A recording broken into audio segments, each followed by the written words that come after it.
Hello, everybody, and welcome to our webinar. You're all very welcome to this webinar on Anxiety, My Superpower.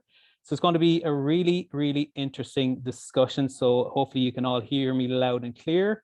And I just want to say this webinar is in partnership with Mental Health Ireland, who's been, I suppose, doing the webinars with us for the last number of months. And it's great to have different topics. And this surely will be a very interesting discussion on Anxiety, My Superpower. So my name is Cillian. I'm the Peer Education Training and Development Officer at Midwest ARIES. And I suppose we have my colleagues with me today. We have Mags, Mike, and Eileen, Psychologist Neill, Lowe, and Claire Flynn from Mental Health Ireland, who I'll get them to introduce themselves in a second or so. So I suppose this topic is really interesting, where we're going to be looking at anxiety as a potential superpower. And we will explore if we can channel anxiety to achieve more positive mental health. And we will discuss, is it possible to change our thinking around anxiety as well, and maybe use it and help us prepare for life's challenges. From hosting our online community workshops over the last number of months, there's a common theme that comes with the topic of anxiety through the workshops, and it often leads us to a conversation around, can we change the narrative around anxiety itself, and maybe does it prepare ourselves for the ups and downs in life and help us prepare for what's ahead of us, or for the here and the now, whatever it may be. So before we begin, just a little bit of housekeeping and a little bit about Midwest ARIES as well. So if you're tuning into these webinars for the very first time, we are Midwest Recovery Education Service, and we're based in the Midwest. So we cover Clare, Limerick, and North Tipperary. We currently run workshops online and face-to-face on recovery, education, and well-being. And I'll have further information in towards the end of the webinar on the workshops and the webinars that we host. I'll have further information on that as well. So the discussion today will be an hour long. It'll be a panel discussion. So as you can see at the end of your screen or on your phone or whatever it may be, there's a Q&A function button at the bottom. So if you even want to preload some questions now at the moment, and I'll try and get to the questions the best of my ability throughout the webinar itself, and hopefully be able to answer and give you the best answer possible. Also, for those tuning in for the first time, this will be recorded on this will be recorded at the moment and will be up on our YouTube channel over the next coming days, and it'll also be uploaded on Anchor FM as a podcast as well.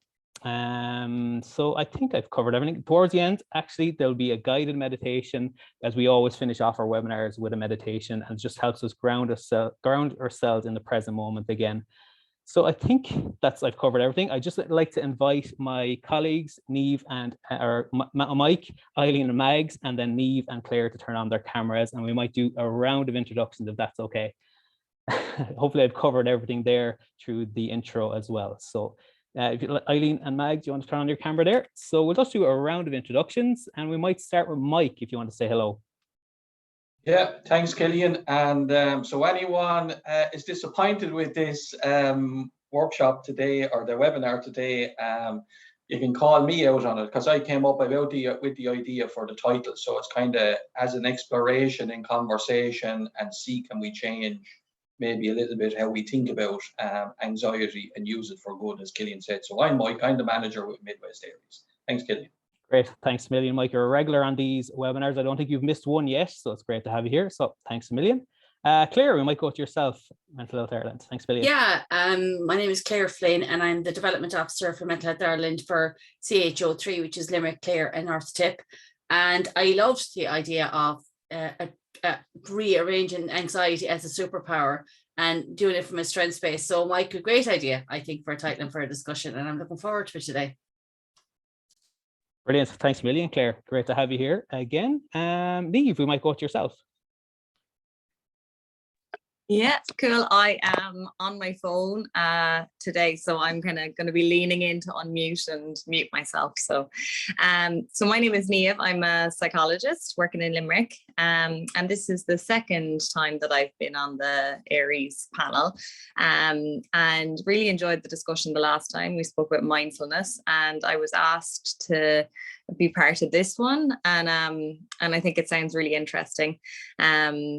It's funny, yeah, the superpower I definitely had an initial kind of jarring response to it, which I'll talk a little bit more about, but it's interesting. Fruit for discussion. But yeah, looking forward to it. So yeah. Great stuff, Niamh. Thanks, Cillian, and great to have you here again, and just to hear your expertise and knowledge around the topic as well. It'll be brilliant. So Eileen, we might go to yourself next. Thanks. Hi, Cillian. Hi, everybody. My name is Eileen, and I'm a recovery education facilitator with Midwest ARIES. And like Niamh, when I heard anxiety, my superpower, it definitely was a lot of food for thought, but really good. We do workshops on anxiety, and it actually made me think about it in a different way. And I think that's what these webinars are for, thinking about things in a different way. So looking forward to it, Cillian. Thank you. Brilliant, Eileen. Thanks a million. And last but not least, Mags, you want to say hello. Thanks a lot. Thanks, Cillian. Yeah, I'm also a recovery education facilitator with Midwest ARIES. And I suppose when we do have those workshops on anxiety, I do take it to flip it, my anxiety. All right, I do that. But I did a bit more research for this, and it's quite interesting. So Mike did bring up a good topic to discuss. Thanks, Cillian. Great stuff, Mags. Brilliant. Thanks a million for all the intros. So I suppose we'll get started with the first question. So again, it's anxiety as a potential superpower. So do we agree that anxiety could be used as a potential superpower, and how can it be used in this way if you agree or disagree? So Mike, we might start with yourself because you are the man with the topic. Thanks a lot. Hi, God, sure, I haven't a clue. No, but seriously, I suppose for me, I suppose looking at it as a superpower, and we experience anxiety for a reason. And I suppose the message when we're looking at, particularly coming through COVID, what we're facing, inflation, anxiety is going to be very real going forward, if it's not all very, very real for most people on some level. So, and I think there's very few people will get away without it. And we're also looking, there's actually a spectrum here, because when you look at people then who have disabling anxiety disorders, which is, requires treatment and medication. So we're not saying that, like, let's just change how we think, and then there's no need for people to engage with the service. But I think even in this conversation, it's just kind of consider the possibilities of how we might reframe our thinking or our understanding of it, and look, can we see it in a positive light? Because the basic reason for anxiety, as far as I'm concerned, and particularly because, I mean, I've been treated for 2 anxiety disorders, so I can speak from experience here. So in that then, as I would say, a lot of it then would have been, it's all thought driven in my experience. So if it could change the thinking for me, and this was my experience, it automatically led to a behavioral and emotional response that was positive. So can we do it? Yes. Is it hard? Absolutely. So again, it's to challenge ourselves and kind of just be open to it. Can I change how we do it? Because for me, my anxiety kept me safe, and that was its function. So if we go back to when we were, Stone Age, or whenever, or any time in the past, like, the basic survival needs was driven by fear and anxiety, and it's what kept us alive. So again, because I think the media message out there now, mental health challenges, anxiety, bad, but, so it's kind of about taking a little bit of ownership back at that, rather than listening to the message.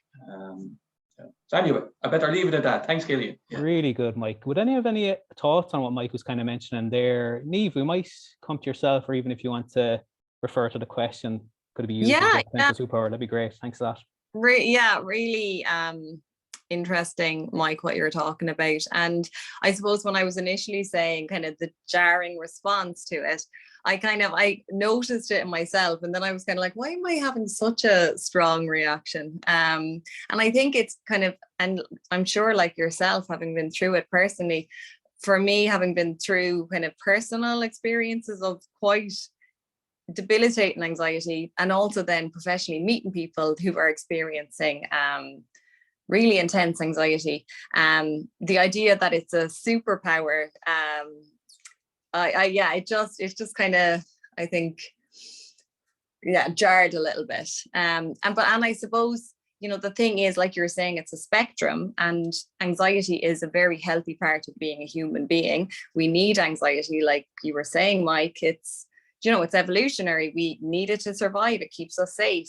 And I suppose it's just kind of maybe highlighting. I think maybe that's why I had that kind of initial reaction, just highlighting that, like, when you say if it's anxiety disorder, if it's so intense that it's impacting functioning kind of quite consistently for a person, that they might, like you're saying, changing your thinking on it doesn't change. Maybe that a person might need treatment, whether it's medication or counseling or psychology, to bring it down to a more manageable level. Because when it's kind of so intense, I think expecting it or kind of trying to turn it or switch our thinking on it when it's at that intense level is very difficult. So kind of thinking about, when it's at that more manageable level, that because we all experience anxiety to different degrees, then I think, it's kind of at that point, maybe it can, and it is, it's a power. It keeps us alive. It's why we're here. We've evolved to have it. If we didn't experience anxiety, we would not have survived. So it's part of something that keeps us safe, and changing our thinking on it when it is at that more manageable level, I think is definitely something important to talk about and to reframe.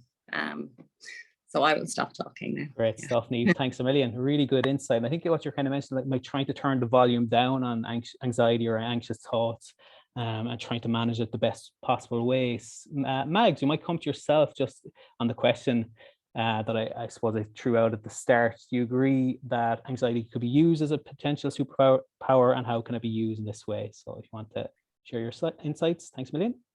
Yeah, I do agree, because I've been using it like that for a while. But I know I can still get very anxious. There are certain things that will trigger me, but I know my triggers. But on a day-to-day basis, I can manage pretty well. And I noticed that if I don't get anxious about something, say if I was going to an event, doing a presentation, and if I don't get anxious, I actually have this thing in my head that I won't do a good job. I need that small bit of anxiety, that level there. It keeps you alert, as Niamh said, and it's been used for thousands of years. But it keeps you on your toes. So I suppose I use it that way. And the minute I'm into something for about 5 or 6 minutes, it's gone. So I use it that way. And I suppose I have an awareness as well that I'll know, yes, I'm anxious, but there's a reason why I'm anxious. So it's good to have that awareness as well. So that's the way I kind of I turn it around. Great. I turn it to my advantage, really. Yeah. Nice, Mags. Thanks a million. That self-awareness that we always kind of discuss in the webinars or even the workshop is so important.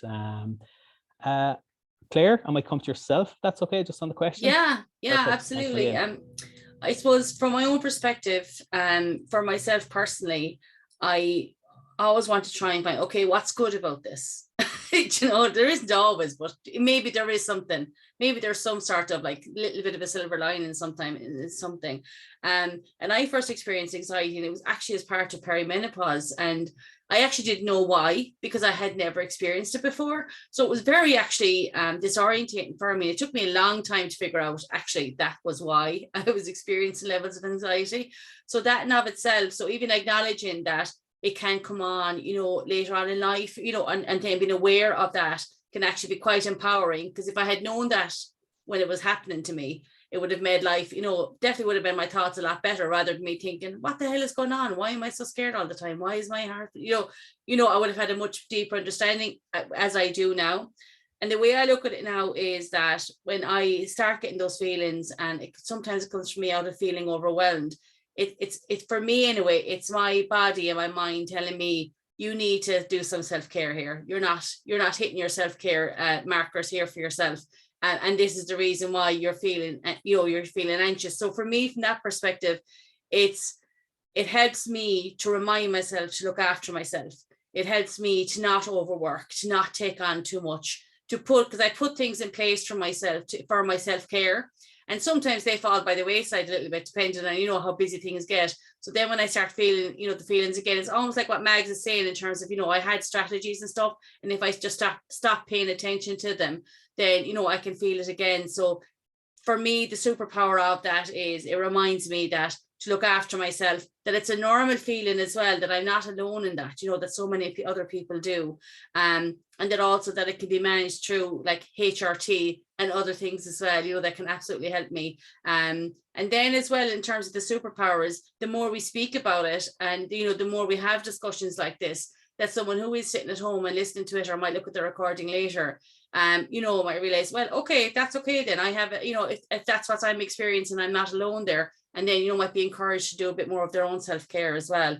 But I do appreciate as well, though, that for anyone who is trying to get a handle on, debilitating anxiety, and it really is having a negative impact on their life, that might seem like a bit of a joke. Do you know what I mean? To be telling them that it's a superpower.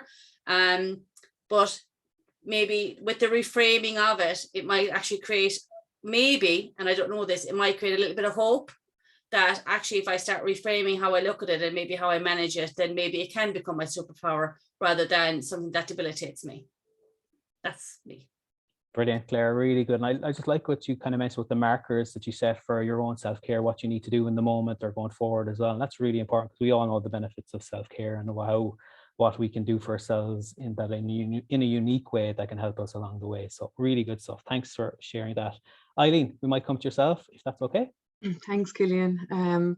So for me, I think when I heard this topic first, I thought, oh my God, as someone who would identify suffering from anxiety as long as I can remember, I definitely, as a 13-year-old, looking at me now, wouldn't have said, yeah, you'll be talking about this as a superpower one day.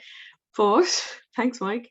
But you know what? It made me think about it, and I realized it highlighted areas that actually I was really interested in. The more anxious I realize, even now, I'm like, actually, I really care about it. I really care about mental health. I really care about life. I care about where I'm going. I care about other people. Actually, I realize my anxiety isn't really where my passions lie.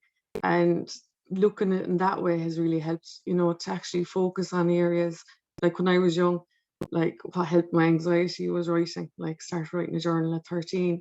And I realized, actually, I'm still really passionate about writing and journaling and mental health.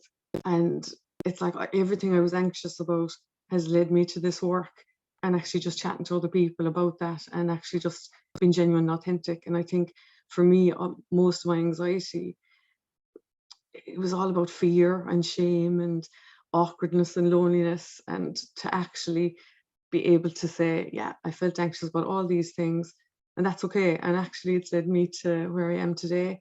And I think actually that has been a superpower. And I suppose just to share one thing that actually pushed me so much, I think I was working in a factory, and I don't know for anyone, any of the lads here or people watching, that was so repetitive, but the money was good, but my anxiety was through the roof. And it pushed me actually to look for a day job.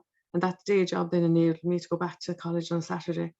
So I kind of, thanks to Mike, I kind of have come around to that thinking that if I hadn't been that anxious to achieve something, I mightn't be here today chatting to you. So for me, that's what it has done, Cillian. So thanks. It's really good, Eileen. I just love what you said about that being anxious about something was what you were really passionate about. You mightn't have noticed that at the particular time, but it led you to where you are today, which is really, really good to see. So that's great insights again. So yeah, there is a few questions coming in. I might go to the Q&A just to answer some of them, if that's all right with everyone. So the first question in is it helpful to see anxiety as something positive? So I've kind of touched on this briefly, I suppose, but would anyone like to take that question? Is it helpful to see anxiety as something positive? Anyone want to take that? Niamh, yeah, yeah, perfect. I muted myself without. No worries. That was my way of demanding to be heard. Perfect. Thanks, Cillian. I think it's positive or helpful to change it. It's, yeah, I do. It can only be a good thing to reframe it as, and again, like I was saying earlier, it's, the body is doing it to protect you. It might be, I suppose fear or anxiety is the brain's alarm system, you know, that there's danger, that there's potential threat, and everything it's doing, you know, kind of, you know, increasing your tunnel vision or kind of making you very hyper focused on something, the increased heart rate, the, you know, increase or like, you know, kind of shallow, fast breathing, your muscle tension, everything that's happening and everything, every symptom of anxiety is happening to enable us to survive, you know? So it's the fight or flight response, I suppose. It's, you know, if someone came through the door with a gun, or if an animal came through which is going to attack you, your body is preparing you to fight or flee. And I know for me, reframing it a little bit rather than this horrible thing is happening to me, it's like, okay, my body's reacting in this way. Okay, there's no potential life endangering threat. You know, maybe what's causing my anxiety is this webinar, or, you know, going into a team meeting, or something that isn't going to, I don't need to fight or flee. But my body is reacting like this. It's having, you know, my stomach feels a little bit nauseous or butterflies because there's hormones being released and my body is preparing me to survive. And I think having that, even like slight changing my attitude to when these symptoms of anxiety happen, to kind of saying, okay, you know, my body is reacting like there's an immediate threat. It's trying to protect me or keep me safe. I don't need this response right now, but it's coming from a good place or something, you know, like my body is trying to protect me. That does help often with maybe just having a bit of compassion for yourself in it, you know, and kind of being a bit understanding or a bit kind of kind or patient to yourself when you're going through those things, because they're distressing and they're uncomfortable sensations, the physical anxiety sensations, but adding kind of anger or shame or I shouldn't be feeling like this to that exacerbates it or makes it worse often, in my experience, I know. So kind of, yeah, like that question was saying, is it helpful to kind of reframe it as a positive thing? I think it can be. But I'm gonna, let other people maybe contribute. Thanks, Niamh. Brilliant stuff. And Mike, I think you're going to come in there. Yeah, and I suppose if we look at, well, how can we do it, or how can we do it? And I suppose for me, I ask you is to check in, because if I don't hit the brakes and become aware, I think as Claire was saying, that like, then it's the runaway train and we can't get off. So it's kind of like, for me, it's asking questions like, am I safe? So I'm safe, you know. And then I say, my thinking right now, I'm quite distressed and I'm anxious. And ask myself, and this, you can apply this as a brilliant question to anything, is this helping? So it's about trying to hit the brakes, get the pause, check in. And if it's helping, well, then it's helping. But say, well, if it's not helping, well, why am I doing it and how can I change it? So that is about that reframing of it. You know, so I think it's coming, I think, it's linking back to what Niamh was said, just around that reframing, and Claire as well, I think, was very, very clear on it as well. And maybe to be proactive then, I think, as Claire said, so how can we build in a preventative piece?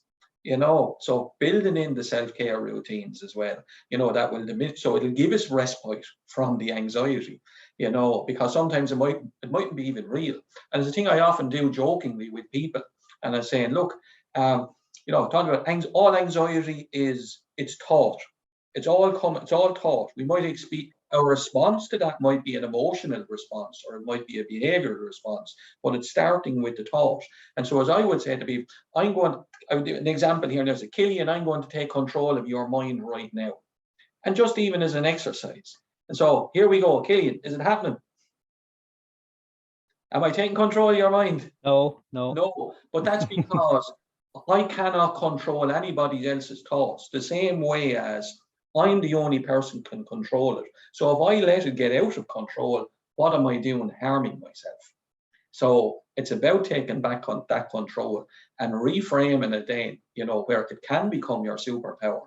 So, and, you know, and I think whether you're, at any level then. So even with the extreme debilitating, spectrum, from basic stuff to being on the flat of your back in bed, every little bit will help you recover and manage. Because it's like working in the mental health services, thousands of people come through, even the acute services. Where are they now? They all go home. They're not all still there. So the message of hope was mentioned earlier. So even by that, people go home, they get better, so it doesn't always have to be in the depths of it. And I said, but that doesn't mean it's easy. Simple things are not always easy, So I give someone else a chance there now. Thanks, Cillian. Yeah, thanks a million, Mike, because I think it's really important to even talk about the reframing of anxiety or the anxious thoughts. Would have anyone any kind of insights or knowledge around that? If anyone wants to come in, maybe Mags, would you like to come in on that one? And then I might go to Claire and then Eileen on that, because I think it's a really valuable question, that reframing. Thanks, Mags. Yeah, I suppose for me, it's sometimes I use distractions. And I suppose, as Mike said, it's a thought, and I kind of do a pros and cons list. Can I do anything about it now? No. Can I do something about it tomorrow? Yes, maybe. Kind of, it really is changing your thinking around it. So that's what I kind of use. And then I suppose not to have it ruminating, I distract myself to do something else. It could be going for a walk, it could be make a phone call to somebody else, it could be absolutely anything.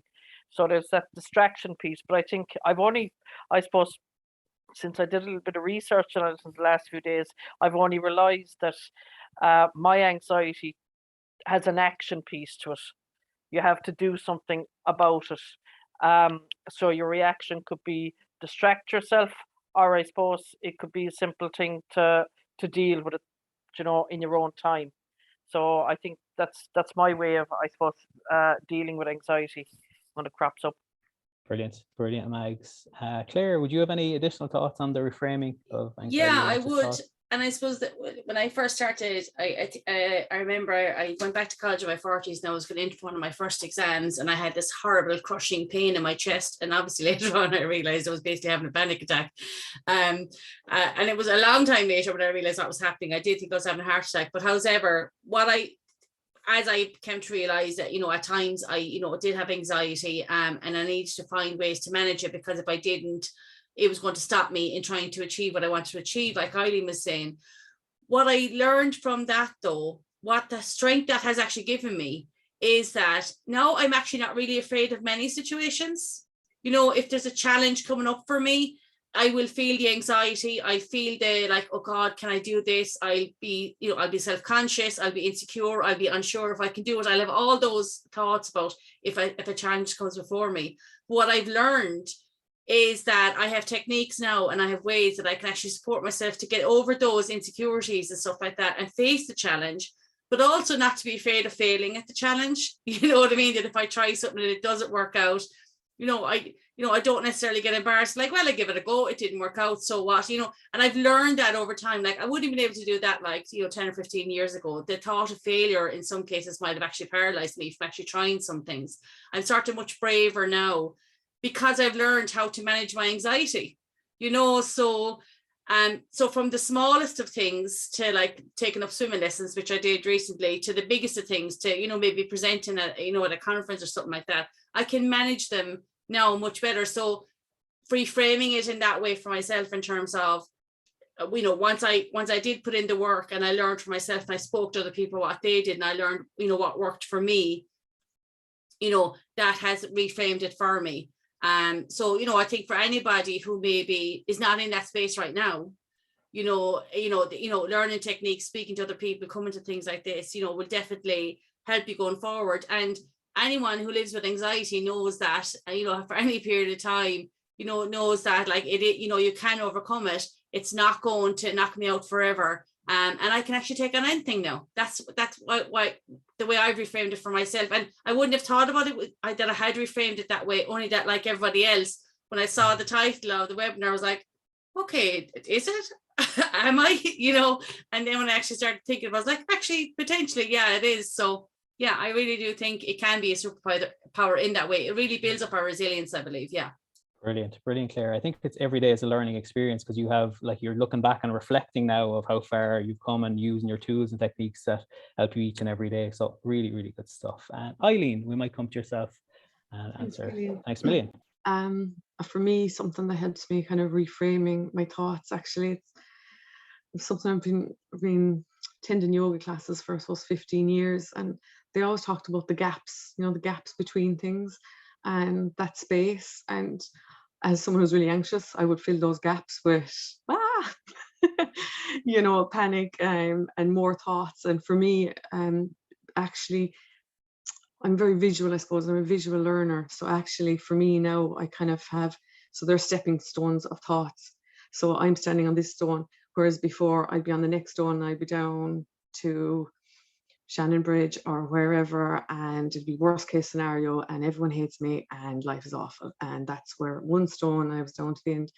Whereas now, with a lot of practice, and I say these don't always work, sometimes they work, but now I'm kind of going, okay, I'm on this stone.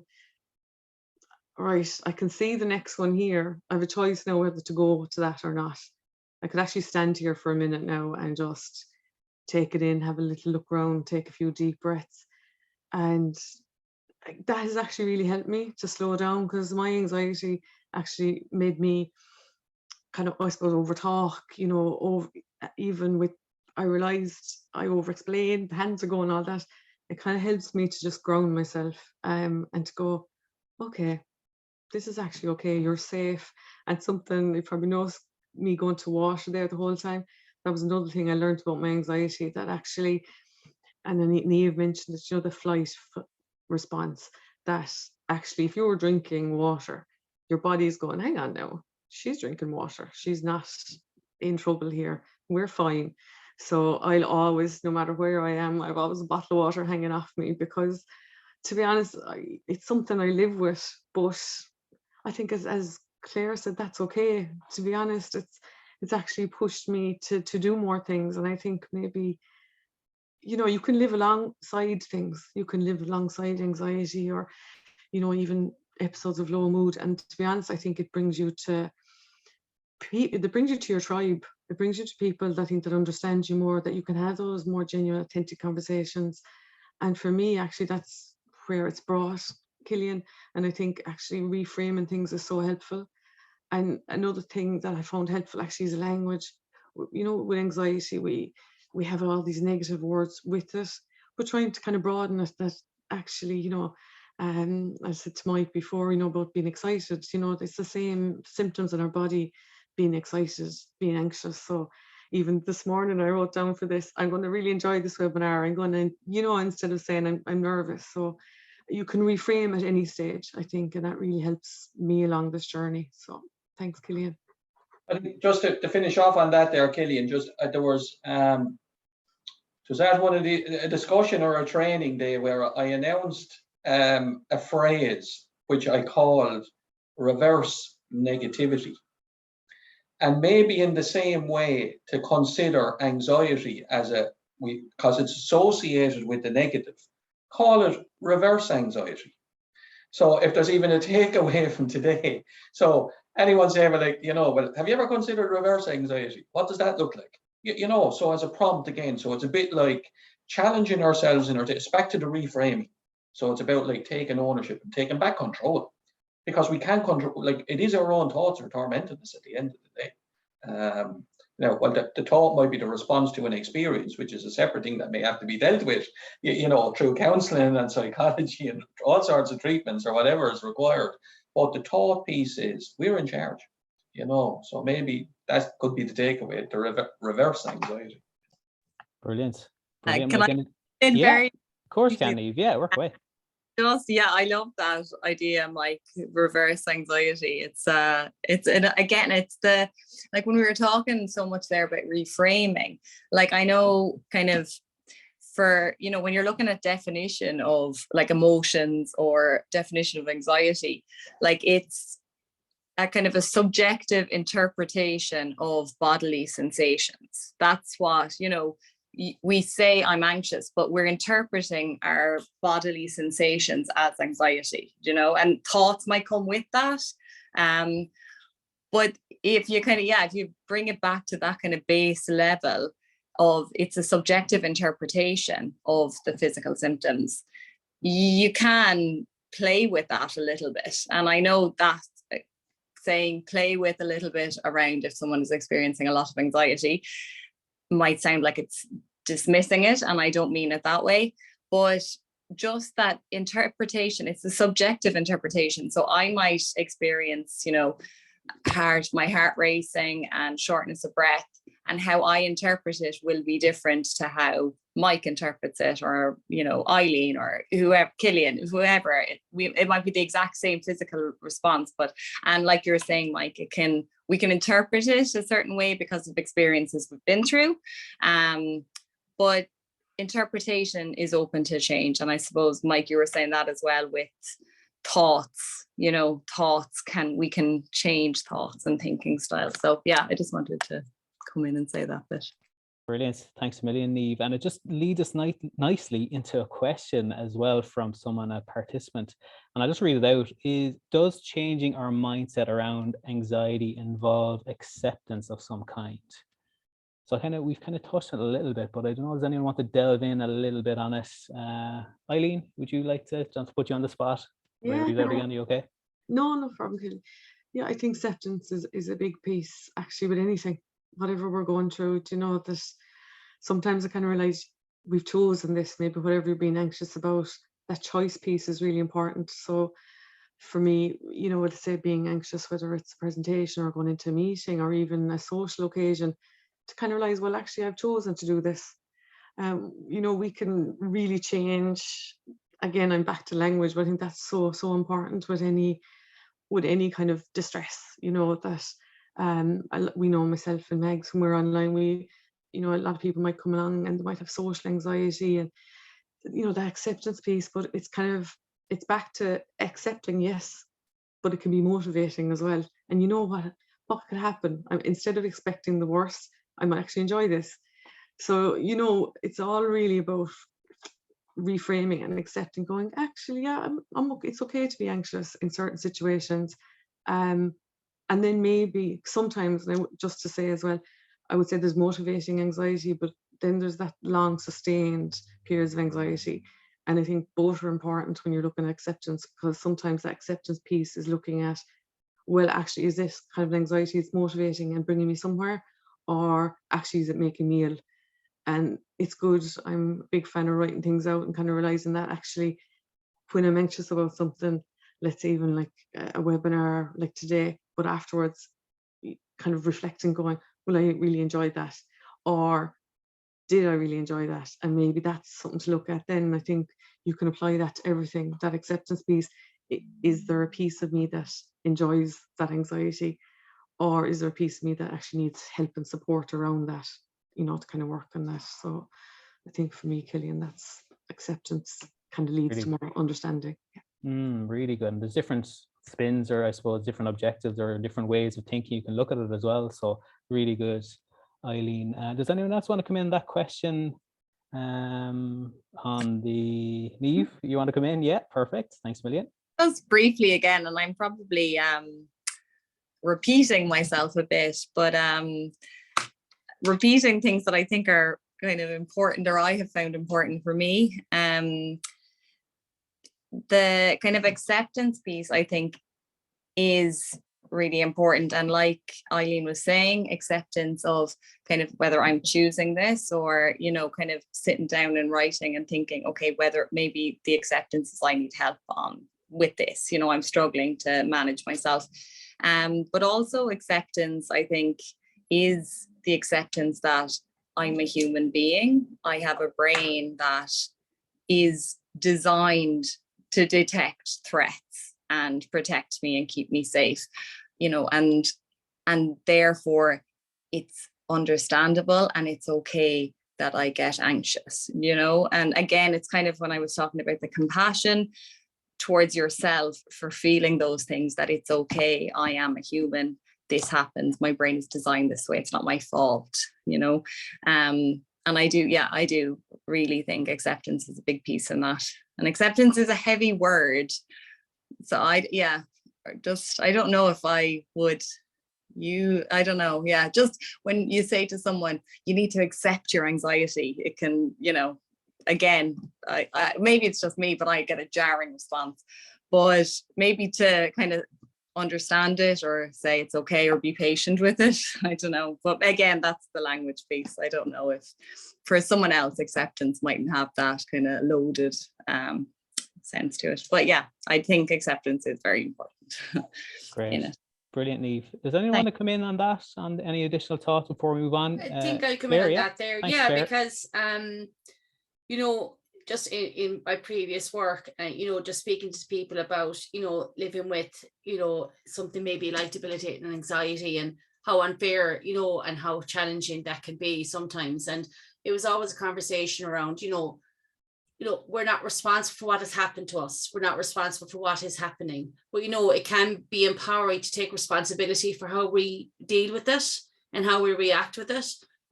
Anxiety can be caused by so many different, it can be caused by physiological things. It can be caused by external events. It can be, by so many things. And there's so many things that are outside of our control. Like when I was talking about there, when I was perimenopausal, that was something that was completely out of my control. There was nothing I could do about that. But, and just in talking to so many people over the years, that taking that bit of responsibility for how I'm going to deal with something going forward and what steps maybe I might be able to take to support myself can be actually really empowering and can actually give then back feelings of control. And those feelings of control then can be used in moments when maybe, it feels like it's going to go out of control, and I think it's like any exercise or practice. The more you do it, the better you get at it and the stronger your muscle gets. So while initially it might take a lot of practice,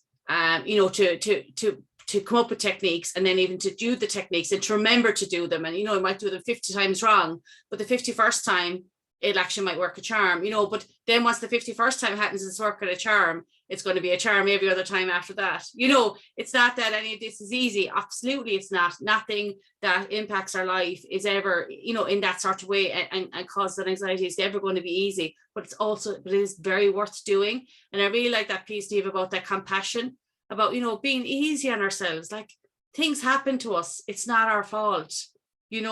And sometimes most of the time now, because I've learned the techniques, I succeed. Sometimes I don't, but I'm compassionate myself. I forgive myself if I couldn't be arsed today, just say, because I've just so many other things going on. Do you know what I mean? Doing these bloody techniques and just going to go to bed, and that's fine. But I remember to get up the next day. You know what I mean? So just bringing all those things in, because it is very complex. We are all complex. We're all individuals, and what works for me won't work for you and work for that person, everything else. But the journey is worth it though as well, because the end results are really, really worth having. Lovely. Thanks a million, Claire. Again, it comes back to what you're saying, Claire, and Niamh as well, that self-compassion for ourselves and the progress we're making, and reflecting on that and appreciating how well we're doing each and every day as well. I noticed some questions again there's questions flying in now, which is great. So I might go, there was just a comment there from someone, love that, Niamh. I think sometimes we can get anxious about being anxious. So someone has a comment there. There's one here, how do you have the severity of your anxiety measured? So I don't know, does anyone want to come in on that one? If that would be, yeah. Well, Mike, I suppose, like, you can look at it in a simplistic way, right? I suppose for psychiatric or psychological assessments, there are scales and measurements and that tools that is used. But I suppose for the rest of it, it's kind of, like, whereas we all know people who have the worst experience they can have in the world and will cope. Whereas we know people at times in their life, you might look at them and say, Jesus, look, there's hardly anything going on there, and they're disintegrating. So it's about our ability to cope, so rather than measure. So we're all unique in that. So it's, so I would say it's whatever. It's kind of the one cap fits, it doesn't fit all. So it's a unique response. And therefore, how you respond to that adversity or challenges or measures, it's different. But I suppose it comes back to even listening to Claire and Niamh and thinking that as well. I think it's about being like that. Self-compassion is just really important. That forgiveness that's been mentioned, it's okay, because when it gets like that, anxious thoughts and everything, and particularly if we're challenged ourselves or are struggling mentally, well, then we can join the queue in the negative thoughts, and we can even give ourselves a further kicking. Yeah, yeah.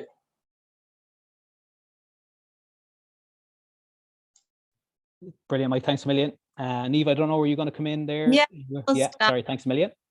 Add a little bit to that. Yeah, Mike, you're totally right. There is, of course, there's psychology and psychiatric kind of measures of anxiety, scales that you fill out and you go through and it gives you a score. But that, I think the subjective experience of the anxiety for each person, like you said, Mike, is so unique, and what both of us might be going through the same thing, but how we're experiencing anxiety in response to it may be very different. And I suppose like a big part of anxiety can be avoidance. So we avoid the things that create anxiety for us. And I suppose with avoidance, it can kind of grow and grow. So if we feel anxious and we avoid something and then the anxiety goes down, short-term kind of relief, we might be more inclined to avoid it again in the future. And I suppose kind of, in terms of measuring it for yourself, I suppose it's looking at how is anxiety maybe functionally impacting on me. Am I avoiding a lot of my life? Is it getting in the way, standing in the way, limiting me from the things I want to do? And maybe looking at that for a person. But it's that subjective piece, I guess, that is more important than measures on a scale that a psychologist might give, but yeah. That's super brilliant, great stuff, Niamh, and Mike as well. Thanks a million for sharing all that, because I think that captures it really, really well. I know we're coming close to the last couple of questions. There's a few in the Q&A function, and what I'm going to delve into now is just the meditation piece, if that's okay with everyone. I'll just get it up on the screen. So this is something we do at every webinar. It's about 3 minutes long, guided meditation on managing anxious thoughts. So if you'd be willing to give it a go, I'll just get up on the screen here. And if my panelists would let me know they can hear it in a second. So I'll just press play. So sit back, enjoy. It'll be about 3 minutes long, and we'll see you in a couple of minutes. Thanks a million. Welcome to this meditation to relieve any anxious thoughts that you may be experiencing. Make sure you're in a comfortable position and bring your focus to your breath, and really pay attention to how your lungs expand and contract when you inhale and exhale. Let your breath flow however it wants to be right now, and notice your jaw and if you feel any tension here. Just notice it and don't try to change anything. Inhale again, imagine that you're breathing in new life. And when you exhale, let all the fear and anxiety completely fade. Take another breath in, and when you exhale, feel yourself letting go of any worries. And notice how relaxed you are becoming right now. Let another breath come in naturally, imagining a bright future. And as you let it go, notice how your anxious thoughts or feelings fades away. A gentle wave of relaxation sweeps over you as you breathe in and out. And allow yourself to become calm and peaceful in the moment.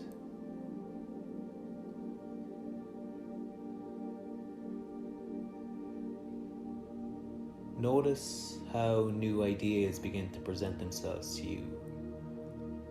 And imagine that you are more energized. See yourself full of energy and optimism. Just stay with your breath again and allow your intentions to remain positive.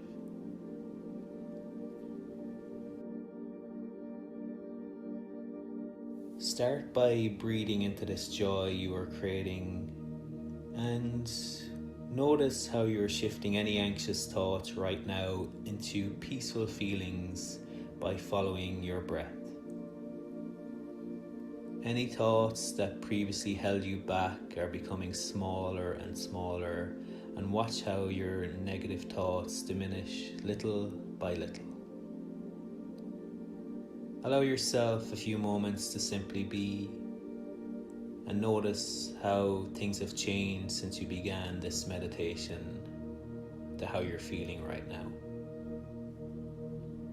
Return your focus to your breath for a few moments, and in your own time, whenever you're ready, slowly open your eyes and commend yourself for making these steps towards a better life.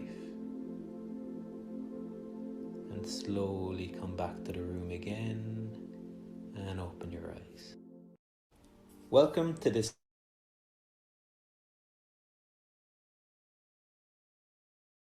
Oh, hopefully you all enjoyed that, all the panelists and all the attendees as well. I'm just going to go back to, there's one more question I think in the chat, and even a comment from someone as well. It was like, just to say, I would like to thank you for offering this for free for someone who is struggling to come to terms with having anxiety after living 25 years without it. This has been so helpful and insightful for me. So thank you very much to you all for taking part to educate and reassure people that this is part of life and it can be overcome with the right help.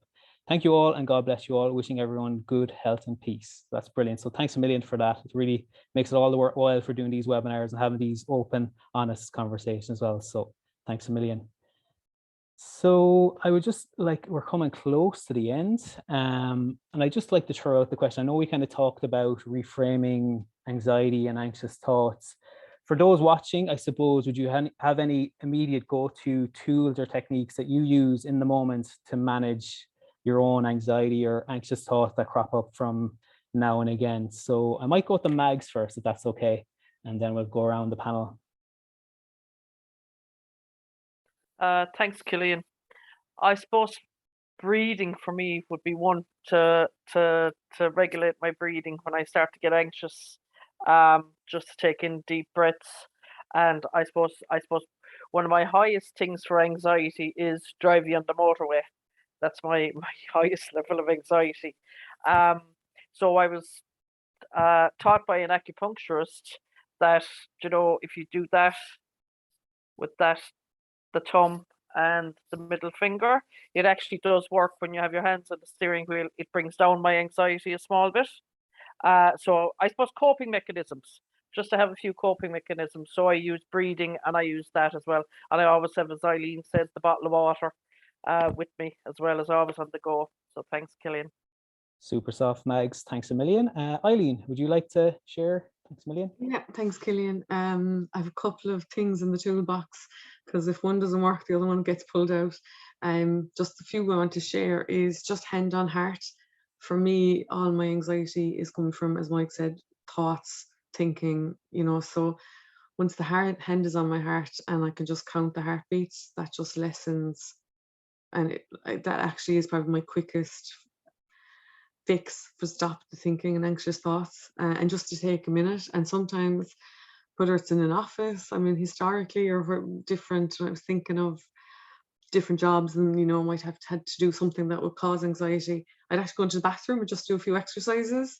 So the lads are well used to me doing, you know, a couple of little shoulder rotations, just anything that you can just move the body, because once the body's moving, the head isn't thinking as much. And just the last thing, Cillian, I want to share, and I'm conscious of time, is we have a worry tree that we use in our workshops, and you can use this anywhere, and if people want to look that up. But for me, I've used it. I have an anxiety tree and an excitement tree. So I have all my anxiety, what that looks like on one tree, but the excitement tree is what it could grow into, the possibilities it could lead to. So, and you can do that anywhere, and they're interchangeable and to keep them separate. So they're just a couple of tools, Cillian, that I'd use. So thank you. Super. Thanks a million, Eileen. Mike, you might come to yourself.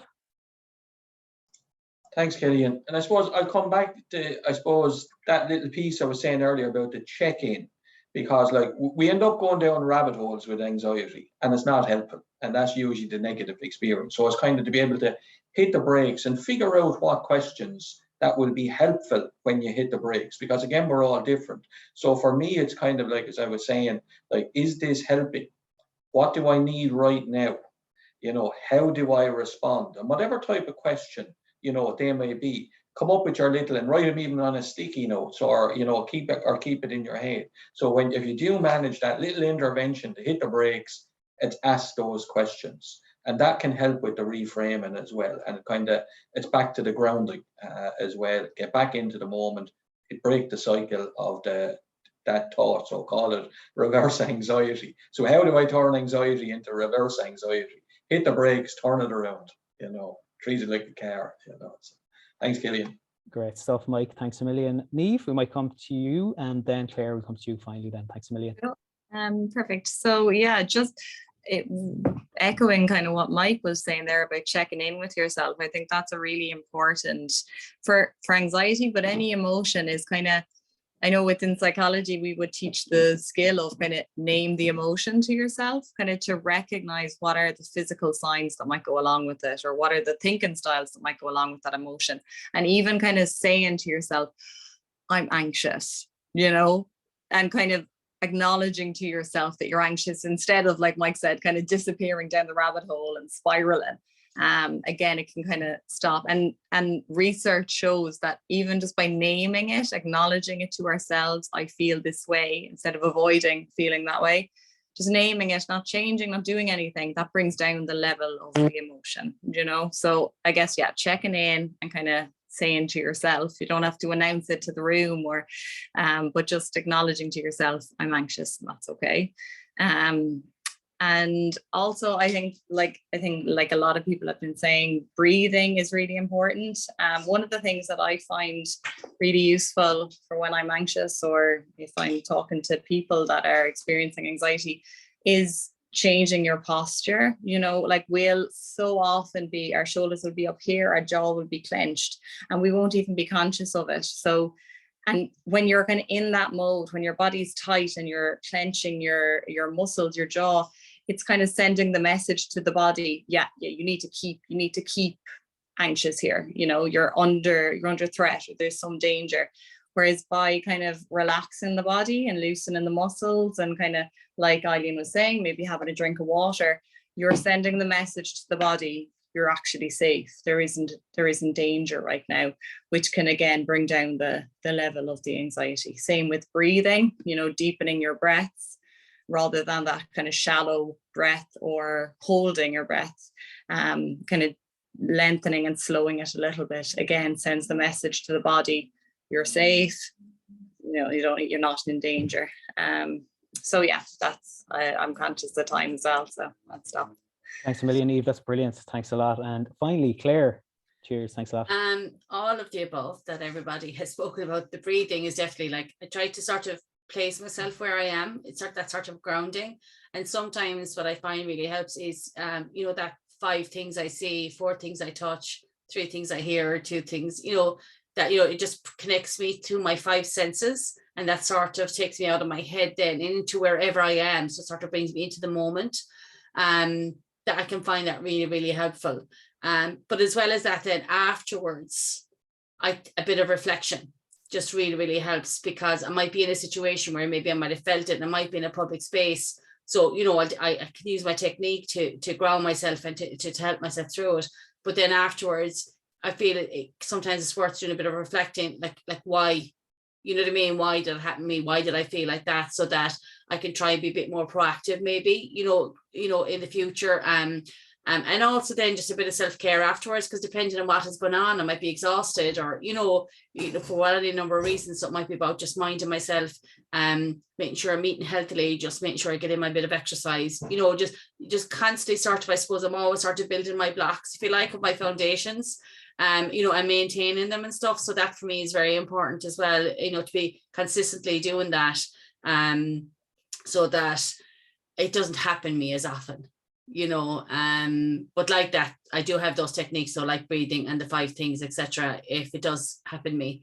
And then again, just that, like, what can I control? What can't I control? Eileen spoke about that earlier, you know, and Mag said as well, like, you know, is this something I have to do something about now? can I just like put it aside for a moment? Can I talk to someone else about it? That's really, really helpful as well for me, depending on what's going on. I'm a great one for writing lists, pros and cons. Just some of my techniques that I've used over the years anyway. Super. Thanks a million, Claire. That's really, really helpful. So I'm just going to share a few additional details just on what's coming up with Midwest Series. Can you see the slideshow as well? Just the timetable now? Yeah, perfect. So this is the September Midwest Series timetable. So we do on the 7th of September, we have part 1, Exploring Anxiety, part 2, Managing Anxiety. So if you're interested in those workshops, you can sign up through Eventbrite, and it's midwestseries.eventbrite.ie is the website to sign up, and we have additional workshops in the 13th of September and the 27th as well.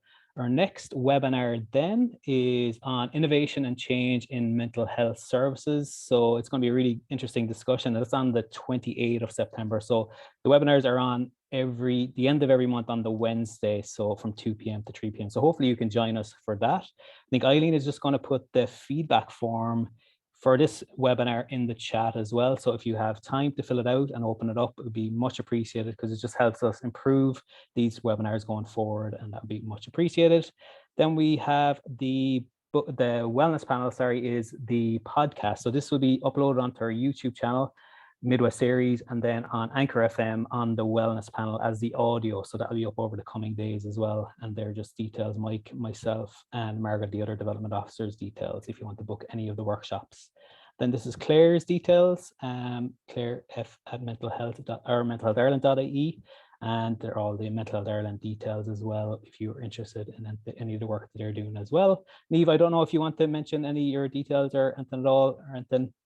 No, all good? Yeah, thanks. Perfect. No worries at all. So I'm just going to stop the share there and just say our goodbyes. So I just want to say thanks a million for all the panelists, for the insights and the sharing and the knowledge and everything else. My anxiety has gone down now because it's over, so which is great, because I was obviously anxious about this. I always do, because I don't know, it's just the build-up of it, but I'm using it in a positive way as well, which is good. But if anyone want to come off the mic and just say their goodbyes as well. Mike, do you want to say? Yeah, I'm delighted. Didn't get, loads of questions in the Q&A. Unfortunately, we didn't get to them all, but we have to go. But again, to be great, nice to see people coming again, because there's lots of good stuff. Like, we are part of the change of mental health services. Everybody in this room, we are the face of the change in the mental health services. So it'll be really interesting to get into the depth of stuff that's actually going on in the community. Massive learning in that. Hopefully, we'll see you at the next webinar. Great stuff. Thanks, Cillian. Bye, everybody. Thanks, Mike. Anyone else want to say goodbye before we go, or will we close it off? All good? So Claire just put in stuff into the chat there on Mental Health Ireland as well. There are links as well. So if anyone wants to look at that as well, that'd be great. So I know we're over the time, but Niamh, yeah, work away. Say bye and thanks to everyone and anyone who is listening at home. And it's been a lovely to be part of this discussion. Yeah. Lovely. So, thanks a million, Niamh. Radio, we'll say our goodbyes. So thanks a million, everyone. We'll see you again at the next webinar or online workshops. Thanks a million. See you soon.